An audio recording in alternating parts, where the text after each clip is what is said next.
This morning he was on Get Up sitting in the table that I go, and he goes, he thinks that staying with the New England Patriots and playing for the New England Patriots next year is the third most likely thing to happen out of retiring, moving on to another team, and staying with the Patriots. He thinks that's the least likely thing to happen. Everything else is possible. It's like, wait a minute. So if Schefter's saying it, I think there's some real, because he had to have people coming after him the last couple of days. Yeah. People coming after him from the Patriots, other journalists coming after him, like, what are you saying this for? Where is this coming from? What is this?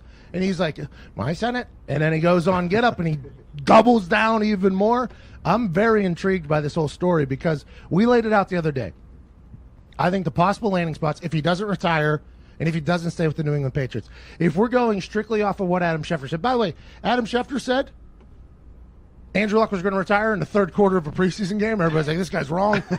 He was right. Like, Schefter is normally right. And it's not a Shefty bomb, it's an Adam bomb. Right. Everybody knows that because that's just what it is. So whenever he says that, me as somebody who trusts Adam Schefter's thing, I'm like, well, now we got to figure this out. Like, go Gadget, let's dive in a little bit. We said he could potentially go to the Titans because of his relationship with Mike Vrabel, and they don't have a quarterback. And Nashville's the city, I think, where the Titans would give him a percentage of the franchise.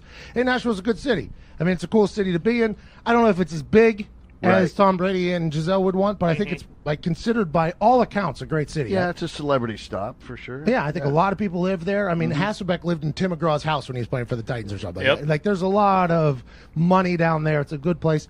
Potential landing spot. Not as glamorous of a stop, though, which I don't think Tom Brady needs, by the way. Neither here nor there. Chicago Bears, just because quarterbacks stink. Right. And it's a big city. Big city, quarterbacks stink, could go in there and be the hero of everything. Don't know how his relationship with Nagy would go. I assume Nagy's not getting fired anytime soon. So that kind of takes them off the board. So it was just like, that was kind of a spot where, like, obviously quarterback issue. Let's see what happens. Right. But whenever this team that we're about to say popped up in the conversation, all signs pointed to this makes a lot of sense. And that's the Los Angeles Chargers. Los Angeles, obviously it's Los Angeles. He's had a $50 million home in Los Angeles that he sold. I assume he has a lot of friends in Los Angeles, a lot of connections in Los Angeles. And Los Angeles, let's admit it, is a city, if you're getting older and you just want to be around the sun and the beach all day, that is the city that it happens. I mean, it's literally City of Angels. I think there's a lot of bums as well, but it's a beautiful place. I mean, it's an absolutely beautiful place. The Chargers are a franchise that could definitely bring in Josh McDaniels as a head coach. So there's his guy that he's done a lot of work with, bringing Josh McDaniels. So now you have Tom Brady and Josh McDaniels basically rebuilding a franchise in Spanos, this family that has been at the bottom of earth for the last couple of years because they want the Los Angeles. You dummies, you lose all your fans. You can't even sell a soccer stadium.